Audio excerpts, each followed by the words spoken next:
पुस्तकं माणसांचे चांगले मित्र असतात असं म्हटलं जातं. मात्र डिजिटल युगात वाचन संस्कृती लोप पावत चालली की काय अशी भीती व्यक्त केली जातीये.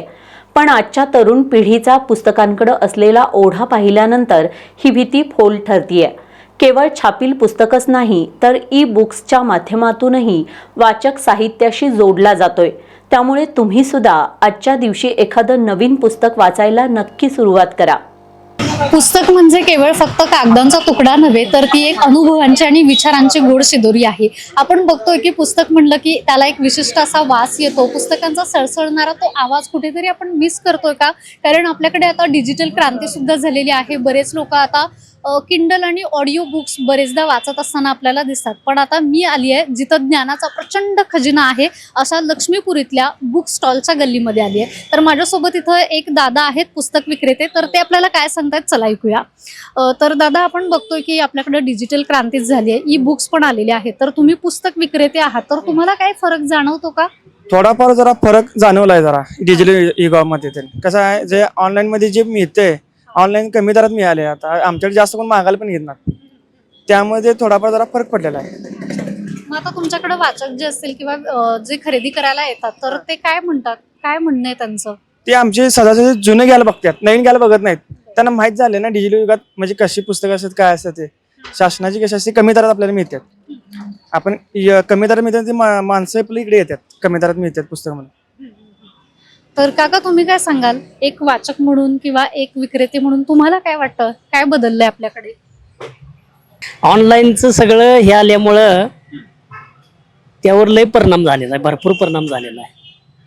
त्यामुळे हे बुक स्टॉलवाले आहेत त्यांचं पण सुद्धा जरा त्यातल्या त्यात हे होते ते. तर आता आपण बघतोय की आपल्याकडे जे काही वाचक जे आहेत, वाचक वर्ग सुद्धा तितकाच मोठा आहे. म्हणजे वाचनाची गोडी आपल्याकडची कमी झालेली नाहीये.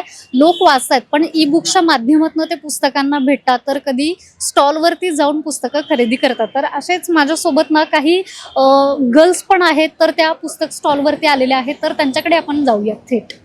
पुस्तक तुझ्या हातामध्ये दिसतंय आणि बऱ्याच वर्षानंतर आपण पुस्तक हातात घेतलं असं मी खूप कमी लोकांना पाहिलंय, त्यातली तू एक आहेस. तर काय सांगशील? पुस्तक हातात घेतले म्हणजे पुस्तक हातात आहे त्यामुळे छान वाटते खरं तर. आणि पुस्तकं वाचायला पहिल्यापासूनच खूप आवड आहे. आणि आत्ताच्या डिजिटलच्या युगामध्ये तो पुस्तकांचा येणारा स्मेल, पुस्तकांची जी पानं पलटायची जी मज्जा आहे, किंवा आपण पुस्तक हातात घेतल्यानंतर ते हाताला मिळणारा जो आनंद आहे ना, तो आपण या डिजिटलच्या युगात आपण नाही घेऊ शकत. आणि मोबाईलवर बघून डोळे सुद्धा आपले खूप ताण येतो आपल्या डोळ्यांना आणि आपले डोळे खराब होण्याची शक्यता खूप असते. पण पुस्तकांचं तसं नाहीये. तुम्ही रात्रंदिवस पुस्तक वाचू शकता. आमच्या घरात तर इतकी पुस्तकं आहेत. आमच्या सगळ्या घरातल्यांना पुस्तकांचं खूप आवड आहे. आणि बरेच माझे मित्रमैत्रिणी सुद्धा असे आहेत की ज्यांना पुस्तकांची खूप आवड आहे. तुला एखादी पुस्तकाची आठवण आठवतीये, म्हणजे एखादा आवडता लेखक किंवा हे पुस्तक तू वाचलेस आणि तुला खूप छान वाटलंय, काहीतरी चांगला विचार तुला मिळालाय? राजा शिवछत्रपती. राजा शिवछत्रपती या पुस्तकातून घेण्यासारखं खूप काही आहे. आणि छत्रपती शिवाजी महाराज म्हणलं तर सगळ्यांना वाचायला उत्साह आणि कंटाळा येत नाही, सगळ्यात महत्वाचं म्हणजे. आणि त्यामुळे राजा शिवछत्रपती हे पुस्तक खूप महत्वाचं आहे माझ्यासाठी. आणि मी ते पुस्तक जवळजवळ खूप मोठं पुस्तक आहे ती, आणि ते मी जवळजवळ आठवड्याभरात वाचलं होतं. तर आता इथे आणखीन काही मैत्रिणी आहेत, तर तुम्ही काय सांगाल, काय वाटतं तुला पुस्तक दिन आणि आपल्याकडे आलेले ई बुक्स? काय वाचतेस तू? तुला वाचायला आवडतं? हो, मला वाचायला खूप आवडतं. खरं तर आजच्या आधुनिक काळात मुलांनी वाचलं पाहिजे, कारण आपल्या डिजिटल युगात आपल्याला ई बुक वगैरे उपलब्ध झालेले आहेत. तर ई बुकपेक्षा आपण हातात पुस्तक घेऊन वाचलेलं छान असते, कारण ती म्हटली तशी पुस्तकांचा सुगंध हा आपल्याला हातात घेतल्यानंतर समजतं. ई बुकवरून आपल्याला नाही भेटणार ते काय असेल ते सुख. त्यानंतर आपल्याला पुस्तकं वाचली पाहिजेत, कारण आपल्याला पुस्तकातून खूप सारं ज्ञान भेटतं. आणि सगळ्यांना सांगू इच्छिते की तुम्ही सगळेजण पुस्तकं वाचा, कारण त्यातून आपल्याला खूप सारं ज्ञान भेटतं आणि ते आपण घेतलं पाहिजे, एवढंच. तर आता पुस्तक विक्रेते इथं आहेत आणखी एक जण. तर काका, तुम्ही काय सांगाल? तुम्ही पुस्तकांची विक्री भरपूर वर्षांपासून करताय. म्हणजे मला आठवतंय की मी पण शाळेत होते तेव्हा मी इथून पुस्तकं घेतलेली आहेत. 50 वर्षापासून व्यापार आहे आणि ते गोरगरीब विद्यार्थी भरपूर पुस्तकं घेऊन येतात. त्या जुन्या पुस्तकावर त्यांचे इंजिनियर, डॉक्टर यांची लाईफ होते. आम्ही गोरगरिबांनी पुस्तकं अगदी म्हणजे कमी करून देतो. त्यामुळे ते आम्हाला गोरगरिबांचे कस्टमर जास्त आहे. हां, त्यामुळे पुस्तकं भरपूर चांगले असतात, वाचनाजोगे असतात. बरेच गरीब विद्यार्थी UPSC MPSC डॉक्टर इंजिनियर झालेले आहेत. आमच्या ह्या जुन्या वयानं पुस्तकीन बरेच मोठ्या हुद्द्यावर विद्यार्थी आहेत.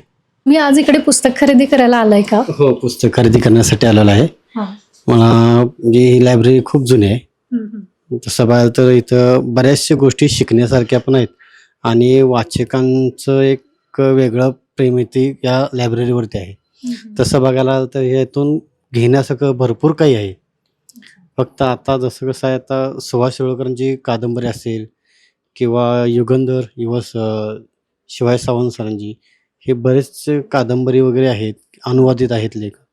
हे भरपूर वाचण्यासारखं आहे. जसं आता चालूमधील पिढी बघायला आहे, युवा पिढी जी लायब्ररीकडे वळलेली आहे, त्यांचा ह्या साईडला कल जावा ह्या असं आपली ही आहे वाटतं. पुस्तकं ही माणसाची सर्वात चांगली मित्र असतात असं म्हटलं जातं. मात्र डिजिटल युगात वाचन संस्कृती लोप पावत चालली आहे की काय अशी भीती व्यक्त केली जात होती. पण आजच्या तरुण पिढीचा पुस्तकांकडे असलेला ओढा पाहिल्यानंतर ही भीती फोल ठरतीये.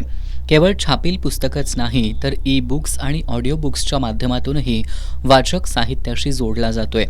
त्यामुळे तुम्हीही आजच्या या खास दिवशी एखादं नवीन पुस्तक वाचायला नक्की सुरुवात करा.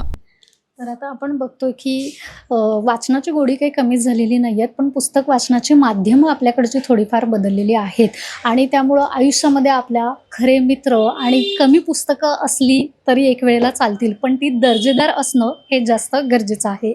कॅमेरामन अभिजित पाटील सोबत मी स्वरा, कोल्हापूर.